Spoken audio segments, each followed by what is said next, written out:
wanted to publicly thank the chairman for appointing me as vice chairman, and I look forward to working with all of you over these issues, both the members as well as people that are active participants. I wanted to welcome you to the first preparation for this year's FAA reauthorization, and obviously the United States of America led the world in the 20th century aviation, but we cannot take our leadership for granted. Congress must ensure that American aviation technology remains number one, the best in the world. I'm concerned that the Federal Aviation Administration is falling short in this technological mission. The FAA is run by fine, hardworking folks dedicated to keeping the public safe. Often their jobs are made more difficult by a bureaucratic agency structure that was designed over 60 years ago, if we go back in time.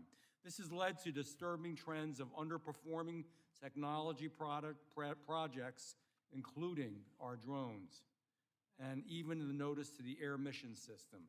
As Congress drafts authorization legislation for the FAA, we should examine how the agency's outdated organizational structure contributes to these recent technological disappointments.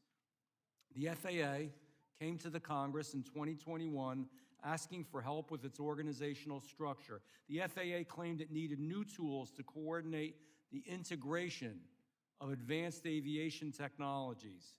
This year's FAA bill is the opportunity to develop these tools and set the agency up for real success.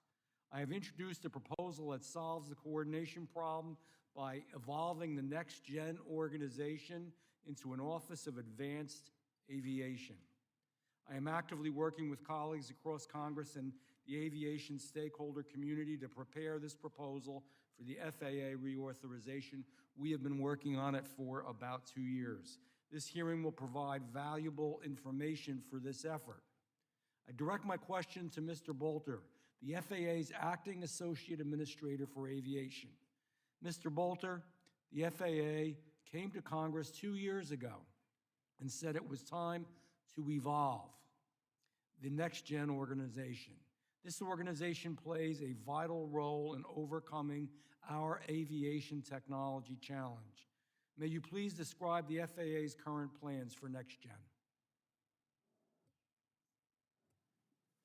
Sir, I'm not aware of what the agency's plans are for next-gen. Inside of aviation safety, I can just tell you that what you talk about, we're committed to working across the agency to bring AAM forward.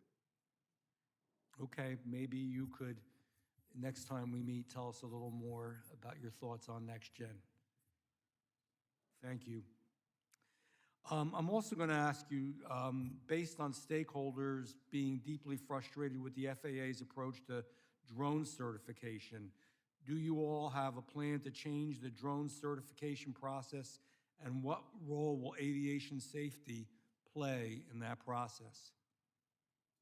Sir, we do. We issue hundreds of exemptions a month, as we, I think it's hundreds a month right now on allowing drone operations of drones over 50 pounds because we do not have regulations in place. So we are working on building a rulemaking set based on the Beyond Visual Line of Sight, ARC, the great recommendations that our Aviation Rulemaking Committee gave us. We're building that out as we speak, and we will continue to work towards a rule set for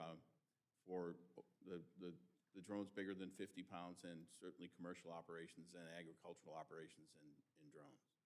What is your time frame for that?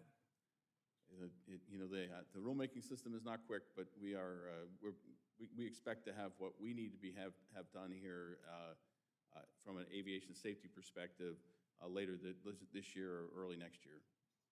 How do you feel you've done with drones in general and with 5G? I think in 5G, I think bringing everybody together in a place that we don't hold a lot of authority on this. We don't hold any authority on the signal. I think the way we work that collaboratively across the government and with the industry should be commended. I think we got in the drone environment, I think we could have moved out with rulemaking much sooner than this, rather than be in this exemption world. Which is one of the things I think we have to work on, is just making things move faster, more efficiently, and more focused. I appreciate your time. Thank you. And I appreciate all your work. Our next gentleman up is Mr. Garcia.